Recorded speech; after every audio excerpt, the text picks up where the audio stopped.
அனைவருக்கும் வணக்கம்.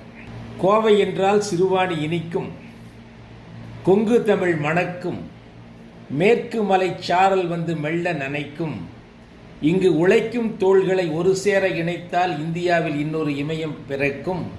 கோவையிலிருந்து கவிதாசன் உங்களோடு இணையவழியின் மூலமாக இதயங்களோடு நற்கருத்துக்களை பகிர்ந்து கொள்வதற்காக அரியதொரு வாய்ப்பை வழங்கிய எக்ஸல் குரூப் நிறுவனங்களுடைய சேர்மன், வைஸ் சேர்மன், முதல்வர் மற்றும் ஏனைய நிர்வாகிகளுக்கும் முதல்வருக்கும் மாணவ செல்வங்களுக்கும் பெற்றோர்களுக்கும் என் பணிவன்பான வணக்கத்தை தெரிவித்துக் கொள்கின்றேன்.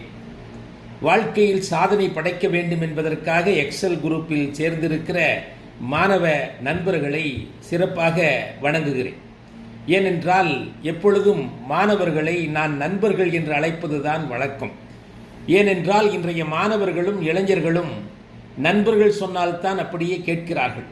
என்னை பற்றி ஒரு பெரிய அறிமுகத்தை சொன்னார்கள். அந்த வகையிலே என்னோடு அணுகாமல் உங்கள் தோளை தொட்டு பேசுகிற ஒரு நண்பனாக சில கருத்துக்களை உங்களோடு பகிர்ந்து கொள்ள நான் விலகிறேன். உங்களுக்கு யாருக்கும் அறிவுரை சொல்வதற்காக இந்த நேரத்தை நான் எடுத்துக்கொள்ளப் போவதில்லை. என்னுடைய அனுபவத்தை பகிர்ந்து கொள்வதற்காக இந்த பொன்னான நேரத்தை நான் பயன்படுத்தப் போகிறேன். அறிவுரை என்பது வேறு, அனுபவ உரை என்பது வேறு. அறிவுரை என்பது நீங்கள் இப்படி செய்யுங்கள் இப்படி செய்யுங்கள் என்று சொல்வது. அனுபவ உரை என்பது எப்படியெல்லாம் செய்ததால் நான் இப்படி உயர்ந்திருக்கிறேன் அல்லது உயரத்தை நோக்கி சென்று கொண்டிருக்கிறேன் என்று சொல்லலாம். முதலிலே வெற்றியாளர்கள் நேரத்தை சரியாக பயன்படுத்த வேண்டும். ஏனென்றால் நின்று கொண்டிருப்பவன் காலத்தை தின்று கொண்டிருக்கிறான், சென்று கொண்டிருப்பவன் காலத்தை வென்று கொண்டிருக்கிறான் என்ற கருத்தை இங்கே பதிவு செய்கிறேன். உங்களை நண்பர்கள் என்று சொல்லி அழைத்ததற்காக நான் மீண்டும் ஒரு முறை மகிழ்ச்சி அடைகிறேன். அதனால்தான் நான் கூட என்னுடைய ஒரு புத்தகத்தில் நான் குறிப்பிட்டேன், உப்பில்லாமல் கூட உயிர் வாழலாம், ஆனால் நல்ல நட்பில்லாமல் உயிர் வாழ முடியாது. நல்ல நட்பு எது என்று கேட்டால், கண்ணீரை துடைப்பவன் அல்ல நல்ல நண்பன், கண்ணீரே வராமல் தடுப்பவன் தான் நல்ல நண்பன். அப்படி கண்ணீரே வராமல் தடுக்கக்கூடிய நண்பர்கள் எத்தனை பேர் இருக்கிறார்கள் என்று எனக்கு தெரியாது. ஆனால் என்னை பொறுத்த வரையில் கண்ணீரே வராமல் தடுக்கக்கூடிய ஒரே ஒரு நண்பன் கல்விதான், எஜுகேஷன் தான், அறிவுதான் என்று உறுதியாக சொல்ல முடியும். கல்விதான் நம்முடைய கண்ணீரை வராமல் தடுக்கக்கூடிய நல்ல நண்பன். நீங்கள் பள்ளிகளில் எல்லாம் படித்து முடித்துவிட்டு இப்பொழுது கல்லூரியிலே சேர்ந்திருக்கிறீர்கள்.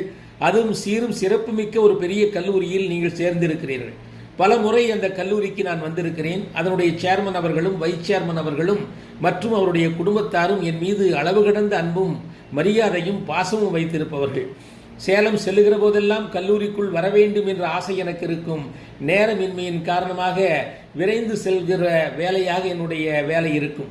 என்றாலும் நேரிலே சந்திக்க முடியாவிட்டாலும் இணையதளத்தின் மூலமாக உங்களோடு பேசுகிற வாய்ப்பை நான் பெரிதும் மகிழ்வாக நான் கருதுகிறேன். வாழ்க்கையை நான் பார்க்கிறேன். யாருமே பிறக்க வேண்டும் என்று ஆசைப்பட்டு பிறக்கவில்லை, என்னை உட்பட. பிறந்து விட்டோம் என்று வாழ்ந்து கொண்டிருக்கிறோம். பிறந்து விட்டோம், மீண்டும் இந்த மண்ணில் வந்து பிறப்பெடுப்போம் என்பதில் ஒரு உறுதி இல்லை. பிறந்து விட்டோம் என்கின்ற காரணத்தால் பெயரளவில் வாழ்வதில் ஒரு பயனும் இல்லை. வாழ்க்கை எனும் சோலையிலே வசந்த மலர் பறிக்கணும், நாம் வாழ்ந்தோம் என்ற முத்திரையை வரலாற்றிலே பதிக்க வேண்டும் என்ற எண்ணத்தை உள்ளத்தில் விதைத்தால் மட்டுமே போதும், வேறு எதுவும் செய்ய வேண்டியதில்லை. ஆக அந்த ஒரு எண்ணம் வாழ்க்கையை மாற்றிவிடும். மழைத்துளி மேலே இருந்து கீழே விழுகிறது. அது சூடான தோசைக்கல் மேலே விழுந்தால் சொய் சொய் என்று ஆவியாக போய்விடும். அதே மழைத்துளி நிலத்திலே விழுந்தால் ஆறாக ஓடும். ஆனால் அந்த மழைத்துளி சிற்பிக்குள் விழுந்தால் முத்தாக மாறிவிடும். இதுதான் வாழ்க்கையினுடைய கற்றுக்கொள்வதுடைய அனுபவம். Learning is a continuous process. If you want to learn, you have to listen. When you listen, you can learn. When you learn, you can grow. When you grow, you can achieve your goal என்று உறுதியாக சொல்ல முடியும். சிலரெல்லாம் முதல் தலைமுறை பட்டதாரிகளாக வந்து சேர்ந்திருக்கலாம். உங்களுடைய பெற்றோர்கள் எல்லாம் 1000 காலத்து ஆசை கனவுகளை அடிமனதில் சுமந்து கொண்டு உங்களுக்காக ஆலைகளிலும் தொழிற்சாலைகளிலும் வயல் வரப்புகளிலும் வேலை செய்து உங்களை படிக்க அனுப்பலாம். ஆக உங்களுக்கென்று ஒரு லட்சியத்தை உருவாக்கி சொல்ல வேண்டும். அதுதான் அப்துல் கலாம் சொன்னார், கனவு காணுங்கள் என்று. கனவு காணுங்கள் என்று சொன்னால் 5 ஆண்டுகளுக்கு பிறகு, 10 ஆண்டுகளுக்கு பிறகு, 20 ஆண்டுகளுக்கு பிறகு என்னுடைய வாழ்க்கை எப்படி இருக்க வேண்டும் என்று ஒரு லட்சிய கனவாக இருக்க வேண்டும். மேலும் கலாம் சொன்னார், அழகை பற்றி கனவு காணாதே, அது அழிந்துவிடும். இளமையில் அழகை பற்றிய கனவுகள் ஆயிரம் ஆயிரம் நமக்கு வந்து கொண்டிருக்கும். அதற்குத்தான் அப்துல் கலாம் அவர்கள் அழகாக சொன்னார்கள், அழகை பற்றி கனவு காண்காதே, அது அழிந்துவிடும். லட்சியத்தை பற்றி கனவு காண், அது உன்னை அழகாக மாற்றிவிடும் என்று சொன்னார்.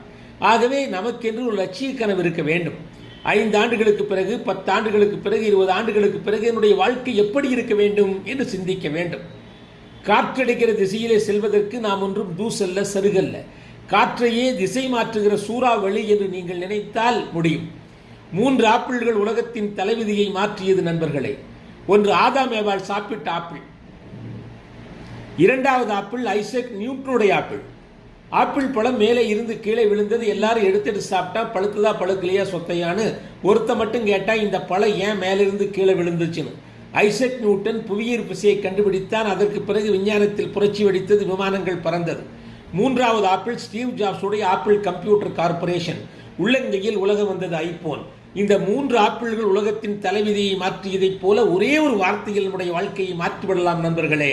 அந்த வார்த்தை என்ன என்று கேட்டால், இது என்னடா வாழ்க்கை என்று சொல்லாமல் இது என்னோட வாழ்க்கை என்றால் வாழ்க்கை மாறிவிடும். இது என்னோட வாழ்க்கை. This is my life, I will make it great. ஒவ்வொரு நாளும் காலையிலே படுக்கையிலிருந்து எழுந்ததும் நீங்கள் மனதிற்குள் சொல்ல வேண்டிய தன்னம்பிக்கை தாரக மந்திரம் இதுதான். This is my life, I will make it great. I have only one life, I will make it great. This is my life, I can only make it great. இது என்னுடைய வாழ்க்கை. இந்த வாழ்க்கையை சிறந்த வாழ்க்கையாக மாற்றுவது என்னுடைய வேலை என்று நீங்கள் நினைத்தால் போதும். அப்படி வாழ்க்கையை மாற்றி அமைக்க முடியுமா சார் என்று கேட்டால் நிச்சயமாக முடியும். அப்படி மாற்றி அமைத்துக் கொண்டவன் தான் நான் ஒரு ஏழை விவசாய குடும்பத்தில் பிறந்தவன். என்னுடைய பெற்றோர்கள் எல்லாம் பெரிய படிப்பாளிகள் அல்ல, நான் தான் முதல் தலைமுறை படிப்பாளி. எங்கள் அப்பா என்ன செஞ்சார், தினசரி செய்தித்தாளை கிழிக்க சொன்னார். டேட்டை கிழிக்கணும். இப்படியே டேட்டை கிழிக்க அந்த காலண்டர் ஒரு நாள் என்னிடம் பேசியது. டெய்லி வந்து என்ன கிழிக்கிறியே, நீ என்ன கிழிச்சின்னு கேட்டுச்சு. அதுதான் எனக்கு ஏற்பட்ட முதல் அவமானம். அதற்கு பிறகு நான் ஓட ஆரம்பித்து விட்டேன். அந்த ஓட்டம் தொடர்ந்து ஓடிக்கொண்டே இருக்கிறோம். ஏனென்றால் சென்று கொண்டிருப்பவன் வென்று கொண்டிருக்கிறான். இந்த நேரத்தில் டேக் ஹோம் மெசேஜாக ஒன்றை சொல்லுகிறேன், நீங்கள் எழுதி உங்களுடைய வீட்டிலே ஒட்டி வைத்துக் கொள்ளுங்கள். என்ன என்று கேட்டால், உயரம் என்றால் எவரெஸ்ட், உயர வேண்டும் என்றால் நெவர் ரெஸ்ட். உயரம் என்றால் எவரெஸ்ட், உயர வேண்டும் என்றால் never rest. If you rest you will become rust, then become dust. உலகத்திலேயே நாம் இந்தியாவில் பிறந்திருப்பது பெரிய பாக்கியம் என்று நினைக்க வேண்டும். India is the land of opportunity. நீங்கள் எதை வேண்டுமானாலும் செய்யலாம். எந்தையும் தாயும் மகிழ்ந்து உலாவி இருந்தது மின்னாடே, அவர் சிந்தையில் 1000 எண்ணம் வளர்ந்து சிறந்தது மின்னாடே என்று மகாகவி பாரதி பேசுவார். எல்லா நாட்டை விட தமிழ்நாட்டுக்கு என்று ஒரு சிறப்பு இருக்கிறது. அது என்ன சிறப்பு என்று கேட்டால், கல்வி சிறந்த தமிழ்நாடு. கல்வி சிறந்த தமிழ்நாடு, புகழ் கம்பன் பிறந்த தமிழ்நாடு, வள்ளுவன் தன்னை உலகிற்கே தந்து வான்புகழ் கொண்ட தமிழ்நாடு, நெஞ்சை எள்ளும் சிலப்பதிகாரம் என்று ஒரு மணி யாரம் படைத்த தமிழ்நாடு. இப்படிப்பட்ட தமிழ்நாட்டிலே நான் பிறந்திருக்கிறேன் ஒரு பெருமை கொள்ள வேண்டும். இப்படி பெருமை கொண்டு விட்டு நாம் முன்னேறுவதற்கு என்ன வேண்டும் என்றால் முயற்சிகள் செய்ய வேண்டும். தொடர்ந்து முயற்சி செய்ய வேண்டும். படுத்து கிடக்கிற சோம்பேறிக்கு பகல் கூட இரவுதான். எழுந்து நடப்பவனுக்கு திரும்பும் திசையெல்லாம் கிழக்குத்தான். ஆற்றிலே போய் பார்த்தால், தண்ணீர் ஓடுகிற ஆற்றிலே போய் பார்த்தால் செத்த மீன்களைத்தான் தண்ணீர் இழுத்துச் செல்கிறது. உயிரோடு இருக்கக்கூடிய மீன்கள் தண்ணீரை எதிர்த்து செல்கிறது. கேவலம், மகா கேவலம், ஒரு மீனே தண்ணீரை எதிர்த்து செல்கிற பொழுது விதி என்கிற வெள்ளம் இழுத்து செல்ல நான் என்ன தூசா சருகா? எனக்கு அறிவு இருக்கிறது, ஆற்றல் இருக்கிறது, இளமை இருக்கிறது, எக்ஸல் கல்லூரியில் படிக்கின்ற வாய்ப்பு கிடைத்திருக்கிறது, அங்கே நூலகம் இருக்கிறது, ஆய்வகம் இருக்கிறது, திறமையான ஆசிரியர்கள் இருக்கிறார்கள், பல்வேறு விதமான போட்டிகளையும் அவர்கள் நிகழ்ச்சிகளையும் கலந்து கொள்கிறார்கள். இந்த வாய்ப்பை பயன்படுத்தி நான் முன்னேற வேண்டும் என்று நினைக்க வேண்டும். நான் என்னுடைய ஒரு புத்தகத்தில் குறிப்பிட்டேன், வாய்ப்புகள் உன்னை தேடி வந்தால் நீ அதிர்ஷ்டசாலி. இன்னைக்கு நீங்கள் எல்லாம் அதிர்ஷ்டசாலி, நானும் அதிர்ஷ்டசாலி. உங்களை சந்திக்கின்ற வாய்ப்பு எனக்கு கிடைத்திருக்கிறது. என்னுடைய உரையை கேட்கிற வாய்ப்பு உங்களுக்கு கிடைத்திருக்கிறது. வாய்ப்புகள் உன்னை தேடி வந்தால் நீ அதிர்ஷ்டசாலி. வாய்ப்புகளை தேடி நீ சென்றால் புத்திசாலி. வந்த வாய்ப்புகளை பயன்படுத்தவில்லை என்றால் ஏமாளி. வாய்ப்புகளே இல்லை என்று புலம்பிக் கொண்டிருந்தால் நீ ஒரு கோமாளி. நீ எந்த ரகம் என்று கேட்டேன். வாய்ப்புகள் யாரை தேடி வரும் என்றால், யாருக்கு தகுதி இருக்கிறதோ அவர்களை தேடி வாய்ப்பு வரும். தகுதி என்பதிலே 3 எழுத்து இருக்கிறது. தா என்பது தன்னம்பிக்கையை குறிக்கும். கு என்பது குறிக்கோளை குறிக்கும். தீ என்பது குறிக்கோளை அடையக்கூடிய திறமையை குறிக்கும். ஆக தன்னம்பிக்கையும் குறிக்கோளும் திறமையும் இருந்தால் நீ தகுதியுள்ள மாணவன், தகுதியுள்ள மனிதன். தன்னம்பிக்கை வேண்டும் என்றால் நாம் என்ன செய்ய வேண்டும் என்றால் நாம் 3 குணங்களை வளர்த்துக் கொள்ள வேண்டும். ஒன்று, நம்முடைய வாழ்க்கைக்கு நாம் பொறுப்பேற்க வேண்டும். This is my life, I will make it great என்று பொறுப்பேற்க வேண்டும். என்னுடைய வாழ்க்கையை மாற்றி அமைப்பதுதான் என்னுடைய வேலை என்று நினைக்க வேண்டும். வாழ்க்கை என்பதற்கு எந்த அர்த்தமும் இல்லை. ஆனால் வாழ்க்கைக்கான அர்த்தத்தை உண்டாக்குகிற வாய்ப்பை வாழ்க்கை கொடுக்கிறது. Life doesn't have a meaning by itself, but it gives an opportunity to create a meaning for your life. நம்முடைய வாழ்க்கைக்கு அர்த்தத்தை நாம் தான் உருவாக்க வேண்டும். மகாத்மா காந்தி அவர்கள் அவருடைய வாழ்க்கைக்கு ஒரு அர்த்தத்தை உருவாக்கி இருக்கிறார். நான் வைலன்ஸ், அது அவருடைய வாழ்க்கைக்கு அர்த்தம். whenever we talk about non violence, ahimsa, satyagraham, we remember Mahatma Gandhi. Not only we, the world remembers him as the icon of non violence. Sachin Tendulkar, he has created a meaning for his life. It is nothing but cricket. A.R. Rahman has created a meaning for his life, that is music. Ilayaraja music. As long as the music is there on the earth, under the sky, these people will be remembered. As long as missile is there, we remember APJ Abdul Kalam. The same way, what meaning you are going to give to your life? உன்னுடைய வாழ்க்கைக்கு நீ என்ன அர்த்தத்தை கொடுக்க போகிறாய்? உண்டு கழித்து ஊர்க்கதை பேசி துண்டு விரித்து தூங்குவதல்ல வாழ்க்கை. பில் கேட்ஸ் சொன்னார், if you born with fame, it is only an accident. If you die with fame, it is your achievement. நாம் என்ன ஜாதிக்கு பிறந்தோம் என்பது முக்கியம் அல்ல, என்ன சாதிக்க பிறந்தோம் என்பதுதான் முக்கியம். 5 ஆண்டுகளுக்கு பிறகு 10 ஆண்டுகளுக்கு பிறகு என்னுடைய வாழ்க்கை எப்படி இருக்க வேண்டும் கொஞ்சம் சிந்தித்து பாருங்கள். அதற்கு நீங்கள் அடிப்படையில் முயற்சி செய்ய வேண்டும். மூச்சு விடுபவனெல்லாம் மனிதன் அல்ல, முயற்சி செய்பவனே மனிதன். நகர்ந்து கொண்டிருந்தால் தான் நதி அழகாக இருக்கிறது, வளர்ந்து கொண்டிருந்தால் தான் செடி அழகாக இருக்கிறது. அதுபோல முயன்று கொண்டு முன்னேறி கொண்டிருந்தால் தான் மனிதனால் அழகாக இருக்க முடியும். மூச்சு விடுபவன் எல்லாம் மனிதன் அல்ல, முயற்சி செய்பவனே மனிதன். முயலும் வெல்லும், ஆமையும் வெல்லும், முயலாமைதான் வெல்லாது. இத்தனை நாட்கள் நீங்கள் சாதாரண மாணவனாக இருந்தால் நீங்கள் சாதிப்பதற்கு லாயக்கற்றவர்கள் என்று பொருள் அல்ல. என்ன பொருள்? உங்களுடைய முயற்சியும் பயிற்சியும் போதவில்லை என்று பொருள். நான் கல்லூரியிலே சேருகிற வரை கோவை அரசு கலைக் கல்லூரியில் படித்தேன். அதில் சேருகிற வரை நான் ஒரு சாதாரண மாணவனாகத்தான் இருந்தேன். ஒரு பேச்சாளர் இலாசை கந்தசாமி என்ற பேராசிரியர் வேளாண்மை பல்கலைக்கழகத்திலிருந்து எங்களுக்கு வந்து பேசினார். அவர் ஒரு கேள்வியை கேட்டார். செருப்பு தேய்க்கிற ஒரு தொழிலாளி கூட 10 ரூபாய் சம்பாதிக்க முடியும் என்ற தன்னம்பிக்கையோடு அவன் வேலையை செய்கிறான். உனக்கு தன்னம்பிக்கை இருக்கிறதா என்று கேட்டார். பெட்ரோலுடைய ரத்தத்தை நீ உறிஞ்சி குடிக்கிறாய் என்று சொன்னார். அதுதான் என்னை தூக்கிவிட்டது. ஆக நீங்கள் நினைத்தால் உங்களுடைய வாழ்க்கையை மாற்ற முடியும். நான் என்னுடைய சென்னை பல்கலைக்கழகத்தில் BA பட்டப்படிப்பில் முதல் மாணவனாக இருந்து தங்கப்பதக்கம் பெற்றேன். என்னுடைய MA சோஷியல் ஒர்க்கை PhD ஆர்ட்ஸில் பெற்று அதிலும் முதல் மாணவனாக வந்தேன். சட்டத்தில் வந்தேன் என்று ஒவ்வொரு நிலையிலும் வர முடிந்தது. நாம் முன்னேறவில்லை என்றால் நம்முடைய முயற்சிகள் போதவில்லை என்று அர்த்தம். ஒருவன் கடலுக்குள் மூழ்கி முத்தெடுக்காமல் வந்தால் கடலுக்குள் முத்தில்லை என்று அர்த்தம் அல்ல, அவனுடைய முயற்சிகள் போதவில்லை என்று அர்த்தம். முயற்சியும் பயிற்சியும் தொடர்ச்சியாக இருந்தால் சாதாரண மனிதனும் சாதனையாளன் ஆகலாம். ஒருத்தர் ஊர் ஊரா போய் சொல்லியிருக்கிறான், உலகமெல்லாம் போய் சொல்லியிருக்கான். என்ன சொன்னான்? இதுவரையில் என்னை ஓட்டப்பந்தயத்தில் யாருமே தோக்கடிக்கல உலகமெல்லாம் சொல்லியிருக்கான். எல்லாரும் கேட்டாங்களா அப்படியாடு. அதுக்கு அவன் சொன்னானா, ஆமா நான் இதுவரைக்கும் ஓடவே இல்லைன்னு இருக்கேன். அப்படின்னு என்ன அர்த்தம்? முயன்று தோற்றால் அது அனுபவம், முயலாமல் தோற்றால் அது அவமானம்.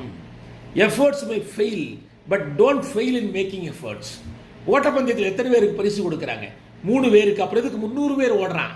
அதனால முயற்சி செஞ்சால் ஒன்று வெற்றி கிடைக்கும், இல்லாட்டி தோல்வி கிடைக்கும். தோல்வி அடைஞ்சாலும் வெற்றி அடைஞ்சாலும் இது 2 பற்றி நமக்கு ஒரு அனுபவம் கிடைக்கும். வெற்றியினால் கிடைக்கும் பரிசுகளை விட தோல்வியினால் கற்றுக்கொள்ளுகிற பாடங்களின் மதிப்பு உயர்ந்தது. எப்படி என்று கேட்டால், வெற்றி அடைந்தால் நீ யார் என்பது உலகத்திற்கு தெரியும், தோற்று போனால் நீ யார் என்பது உனக்கே தெரியும். சின்ன சின்ன தோல்விகளுக்கெல்லாம் தூண்டு போகிற பொத்தல் குடிசையாக நம்முடைய மனசு இருக்கக்கூடாது. எப்படி இருக்க வேண்டும்? இடியை கூட தாங்குகிற இரும்பு கோட்டையாக இருக்க வேண்டும். பிறப்பு தரித்திரமாக இருந்தாலும் இறப்பு சரித்திரமாக இருக்க வேண்டும் என்று நான் சொன்னேன் அப்துல் கலாமோடு மேடையில் பேசுகிற போது. அதை கொஞ்சம் பின்னாலே மாறி அவர் சொன்னார், பிறப்பு சம்பவமாக இருந்தாலும் இறப்பு சரித்திரமாக இருக்க வேண்டும் என்று. எந்த நிலையில் பிறந்தாலும் உங்களால் சாதிக்க முடியும், ஆனால் தொடர்ந்து செய்ய வேண்டும்.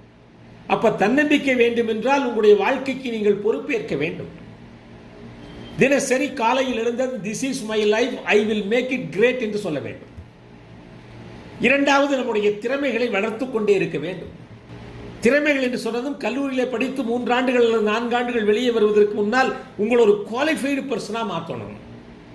அதுக்கு என்ன வேணும்? சப்ஜெக்ட் நாலேஜ் வேணும், கம்யூனிகேஷன் எபிலிட்டி வேணும், பாசிட்டிவ் மைண்ட் வேணும், கிரியேட்டிவிட்டி வேணும், பெர்சவரன்ஸ் வேணும். இதெல்லாம் தான் தேவை. அப்போ ஃபஸ்ட்டு படிக்கிற சப்ஜெக்டில் தினசரி கொஞ்சம் கான்சன்ட்ரேட் பண்ணணும்.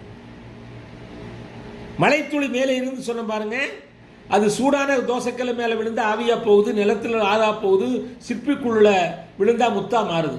அதுபோல்தான் வகுப்பறையில் இணைய வழியாகவோ நேரடியாகவோ ஆசிரியர்கள் சொல்ல கருத்தை நீங்கள் உள்ளே வாங்கி கொண்டால், மனதிலே வாங்கி கொண்டால் நீங்கள் முத்துச்சிற்பியாக மாறலாம்.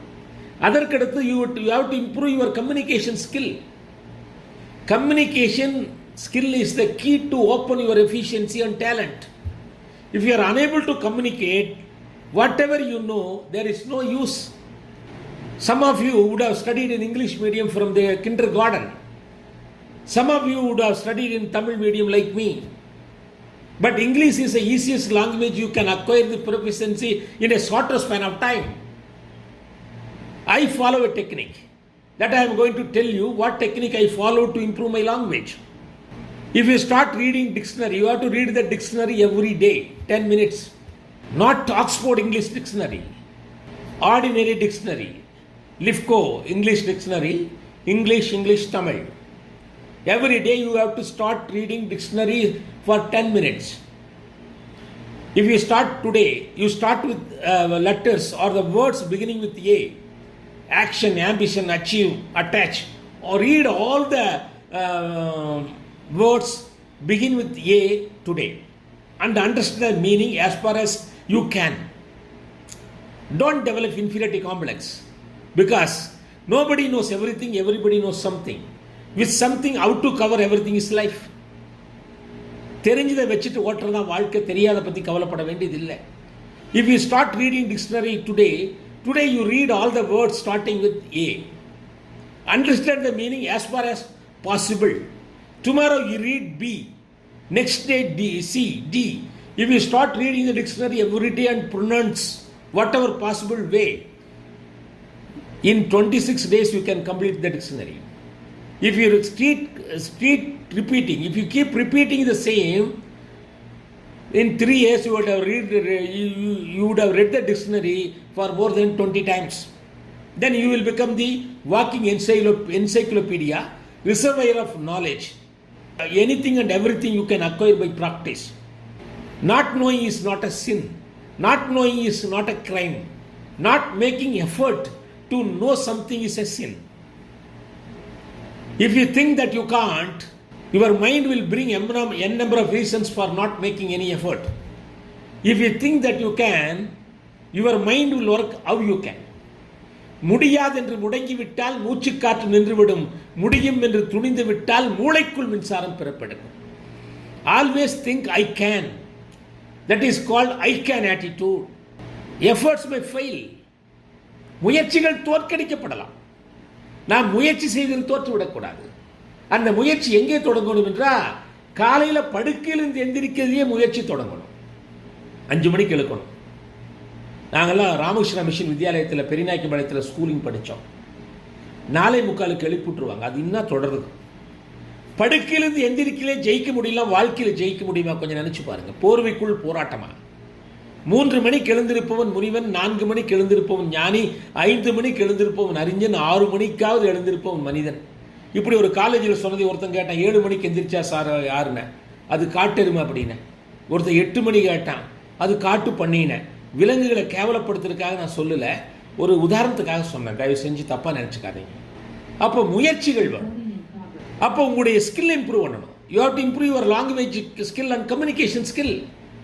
There are so many free YouTubes are available.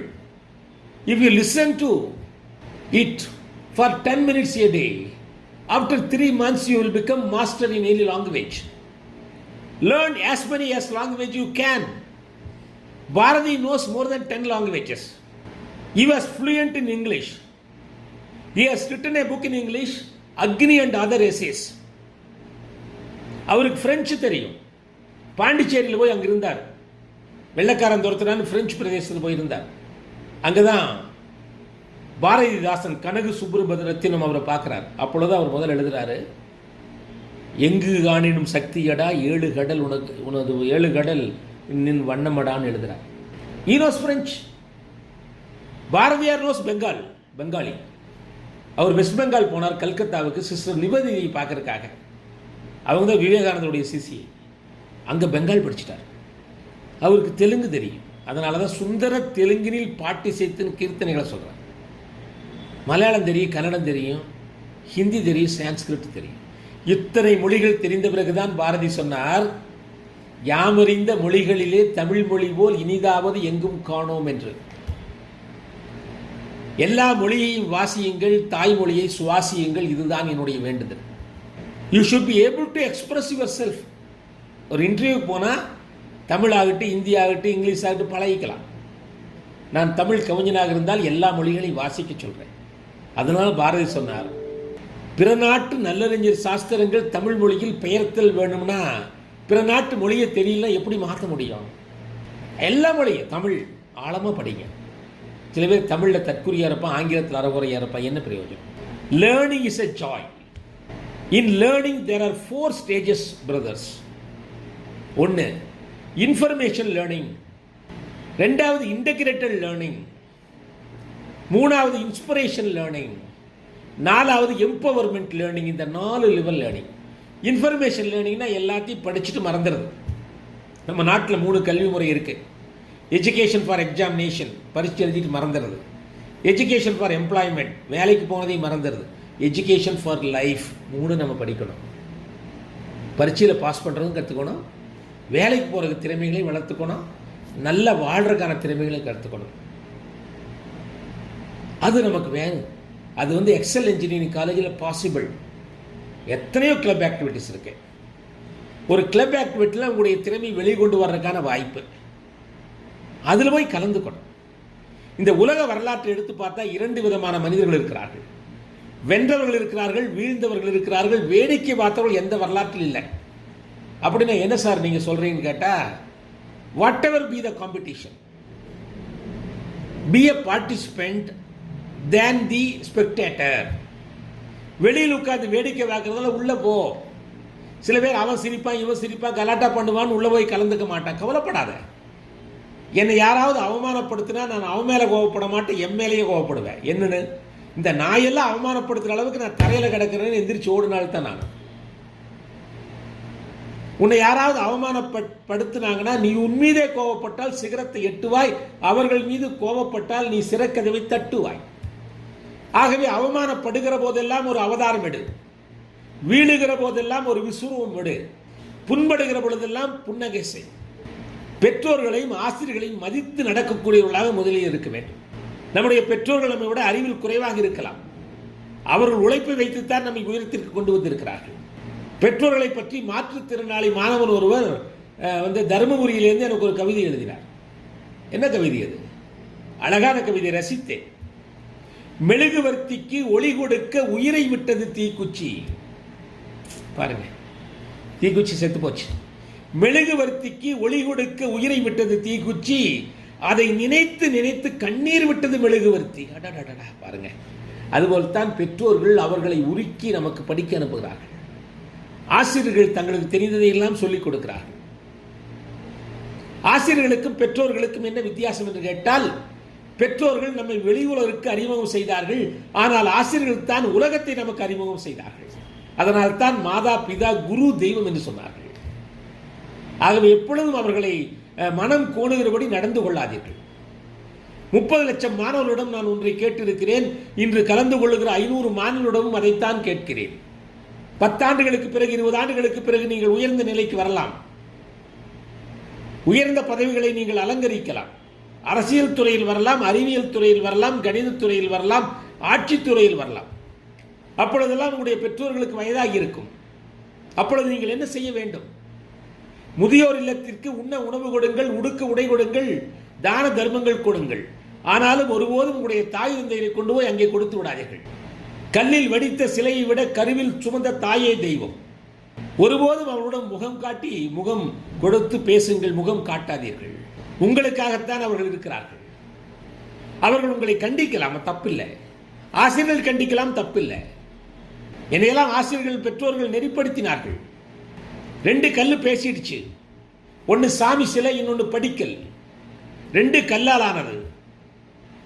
படிக்கல் சாமி சிலையை பார்த்து கேட்குது, என்ன அநியாயம், என்ன கொடுமை, வரவங்கெல்லாம் என்னை காலால் மிதிக்கிறாங்க, உன்னை கையெடுத்து கும்பிடுறாங்க, நீயும் கல்லு நானும் கல்லு, 2 பேர் ஒரே பாறையில் தானே கடந்தோம். படிக்கல் புலம்புது. அதற்கு சாமி சிலை சொன்னது, நண்பா, நீயும் நானும் ஒரே பாறையில் தான் கல்லா கடந்தோம். உன்னை எடுத்தாங்க, எனக்கு முதல் உன்னைத்தான் எடுத்தாங்க. எடுத்து உளி வச்சு அடித்தாங்க, நீ உடஞ்சி போயிட்ட, தூக்கி படியாக போட்டாங்க. என்னை போட்டு விடிய விடிய செதுக்குனாங்க, புரட்டி புரட்டி செதுக்குனாங்க. எத்தனை அடியை, எத்தனை வலியை, எத்தனை கஷ்டத்தை தாங்கியதால் நான் இன்று சொல்லிக்கிறேன் என்று இந்த சாமி சிலை சொன்னது. அதுபோல்தான் நண்பர்களே, நம்மை நன்னெறிப்படுத்துவதற்காக ஆசிரியர்களும் பெற்றோர்களும் கொஞ்சம் கண்டிப்பாக இருக்கலாம். கண்டிப்பாக இருக்கக்கூடியவர்கள் தான் சரியான ஆசிரியர்கள், சரியான பெற்றோர்கள் என்று நான் உறுதியாக சொல்லுவேன். அவன் எக்கோட கெட்டு போகிறான் என்று விடக்கூடியவர்கள் பொறுப்புள்ள ஆசிரியர்கள் அல்ல. அவர்களுக்கு எடுத்துச் சொல்ல வேண்டும், அவர்களுக்கு புரியும்படியாக சொல்ல வேண்டும். நம்முடைய மாணவர்கள் எல்லாம் நல்ல நண்பர்கள் எனக்கு தெரியும். அவர்களை தட்டி கொடுத்தால் சாதனை படைப்பார்கள், ஊக்கப்படுத்தினால் உயரங்களை தொடுவார்கள், வழிகாட்டினால் அவர்கள் ஒரு வழிகாட்டியாக உருவாகுவார்கள். எனக்கு நன்றாக தெரியும். நான் இதுவரையில் 30 லட்சம் மாணவர்களை சந்தித்திருக்கிறேன்.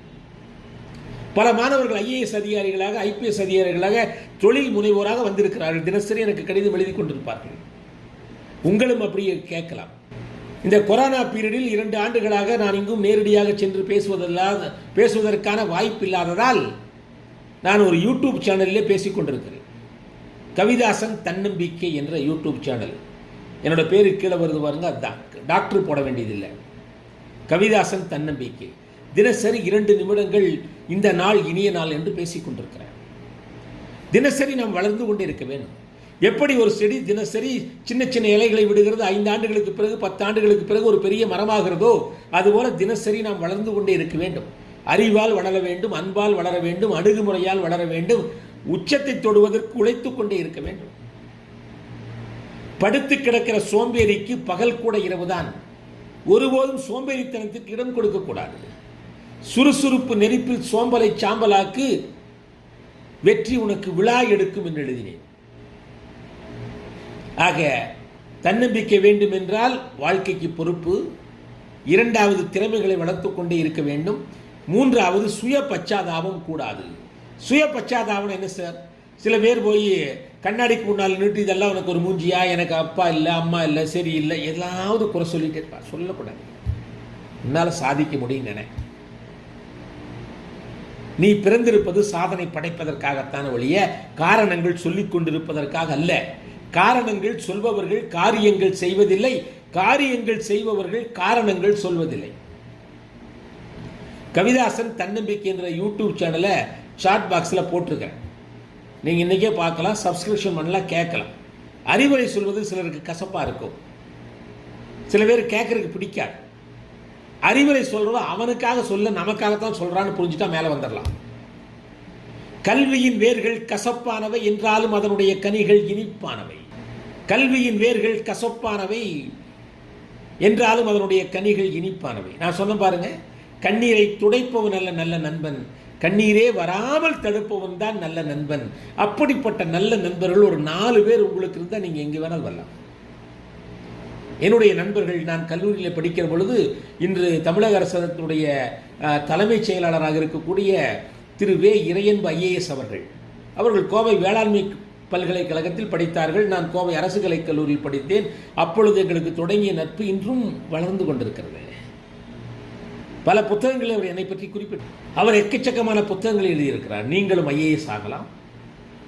எத்தனை புத்தகங்கள் எழுதியிருக்கார். இன்னொருவர் என்னுடைய நண்பர் தான். ஆக நல்ல நண்பர்களை நீங்கள் உருவாக்க வேண்டும்.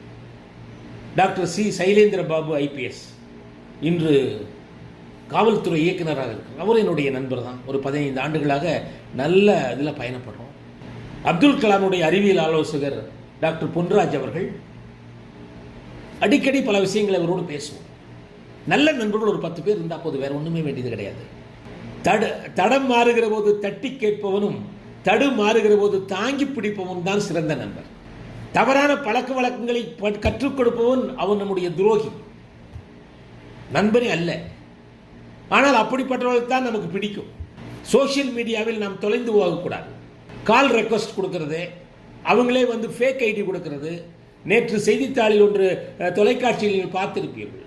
2 பேர் ஒரு பெண்ணை போல் அவன் ஒரு ஃபேக் ஐடி கொடுத்து விட்டு அவன் ஆண் என்று தெரிந்தும் அவனை கொலை செய்திருக்கிறான். நீங்கள் பார்த்திருப்பீர்கள். அந்த வேலையெல்லாம் வேண்டவே வேண்டாம். எவ்வளவு வேலை தெரியும் என்பது முக்கியம் அல்ல, நல்லவர்கள் எவர்களோடு நாம் பழகுகிறோம் என்பதுதான் முக்கியம். நண்பர்களோடு கலந்திருங்கள், ஆனால் கரைந்து விடாதீர்கள், உங்கள் லட்சியத்தை மறந்து விடாதீர்கள். Mingle with all, melt with none, அப்படிதான் இருக்க வேணும். அப்படிதான் இருக்க வேணும். நல்ல நண்பர்கள் தான் வாழ்க்கையின் துணைவர்களாக, தூண்களாக இருக்க முடியும். நீயும் முன்னேறு, நானும் முன்னேறு என்று முன்னேற வேண்டும். வாழ்க்கையில் படிக்கின்ற வாய்ப்பை நழுவ விட்டுவிட்டால் நம்முடைய வாழ்க்கை வீணடித்து விடும். இளமையில் நீ வியர்வை சிந்தாவிட்டால் முதுமையில் நீ கண்ணீர் சிந்த வேண்டும். வேலை உன்னை தேட வேண்டும், நீ வேலையை தேடக்கூடாது. கவிதாசன் தன்னம்பிக்கை என்ற யூடியூப் சேனலில் வேலை உங்களை தேட வேண்டுமா என்று ஒரு பதிவிட்டிருக்கிறேன். சில பண்புகள் இருந்தால் அது வேலை நம்மை தேடும். கொஞ்சம் சர்க்கரை அள்ளி போட்டால் எறும்பெல்லாம் ஓடி வருது. ஆனால் மணல் அள்ளி போட்டால் எந்த எறும்பு வராது. சர்க்கரை இருக்கிற அந்த தகுதியை நீ வளர்த்துக் கொள்ள வேண்டும். 3 ஆண்டுகளுக்கு பிறகு வெளியே வருகிற போது எனக்கு அது வரல இது வரல என்று சொல்லக்கூடாது. உங்களை தகுதி உள்ளவர்களாக மாற்றிக்கொள்ளுங்கள் நண்பர்களே. ஆக எக்ஸல் குரூப்பில் சேர்ந்திருக்கிறவர்கள் நல்ல வாய்ப்பை பெற்றிருக்கிறீர்கள். அது மேனேஜ்மெண்ட் வந்து ஒரு டெடிகேட்டட் மேனேஜ்மெண்ட் எனக்கு நன்றாக தெரியும். எதையாவது செய்ய வேண்டும், சாதனை செய்ய வேண்டும், மாணவர்களை சிறந்த மனிதர்களாக உருவாக்க வேண்டும் என்பதற்காக அவர்கள் ஓயாது உழைத்துக் கொண்டிருக்கிறார்கள் என்பதை நான் நன்கு அறிவேன். பணம் சம்பாதிப்பது பெரிய நோக்கமல்ல அவர்களுக்கு. அப்துல் கலாம் ஜனாதிபதியான போது கேட்டார்கள், எந்த மாதிரியான புத்தகத்தை படித்து நீங்கள் வந்தீர்கள்? பொதுவான புத்தகங்கள் நிறைய படியுங்கள். ஆடியோ கேட்டாலும் பரவாயில்ல, நல்ல விஷயங்களை கேட்டுக்கொள்ளுங்கள். தொட்டு தொட்டு பார்த்தால் அது வெறும் காகிதம், தொடர்ந்து படித்தால் அது வெற்றியின் ஆயுதம். நீ புரட்டி புரட்டி படிப்பதில் சிறந்த புத்தகம், படிக்கின்ற பொழுது உன்னையே புரட்டி புரட்டி போடுவதுதான் சிறந்த புத்தகம். அப்துல் கலாம் கிட்ட கேட்டாங்க, எந்த மாதிரியான புத்தகத்தை படிச்சு நீங்க இப்படி வந்தீங்க? கலாம் அவர்கள் சொன்னார்கள், 3 புத்தகம். வாட்சன் எழுதிய லைட் ஃப்ரம் மெனி லேம்ப்ஸ் என்ற ஆங்கில புத்தகத்தை படித்தேன். கேரல் எழுதிய த மேன் அன்னோன் என்ற பிலாசபிக்கல் புத்தகத்தை படித்தேன். இந்த 2 புத்தகங்களுக்கு மேலாக திருக்குறளை திரும்ப திரும்ப படித்தேன். அதனால் தான் ஒரு படகோட்டியின் மகன் பாரத குடியரசுத் தலைவர் ஆனேன் என்கிறார். அப்படி என்றால் உங்களுக்கு பிடித்த திருக்குறள் எது என்று கேட்கிறார்கள். அதற்கு கலாம் சொன்னார், 666வது திருக்குறள் தான் என்னை புரட்டி போட்டது. 666 என்ன? எண்ணிய எண்ணியாக எய்துவர் எண்ணியர் திண்ணீராக பெறின். நினைச்சதை நினைத்தபடி அடைய முடியும். அவனுக்கு நெஞ்சிலே வலிமை இருக்க வேண்டும், வில் பவர் இருக்க வேண்டும். அப்படி என்றால் கவிதாசனாக எனக்கு பிடித்த திருக்குறள் எது என்று நீங்கள் கேட்கலாம். எனக்கு பிடித்த திருக்குறள் 391 பல மேடைகளில் சொல்லி இருக்கிறேன். 391 கல்வி என்கிற அதிகாரத்தில் வரக்கூடிய முதல் திருக்குறள். தமிழிலே 2 வகையான எழுத்து இருக்கிறது. துணைக்கால் இருப்பது, துணைக்கால் இல்லாதது.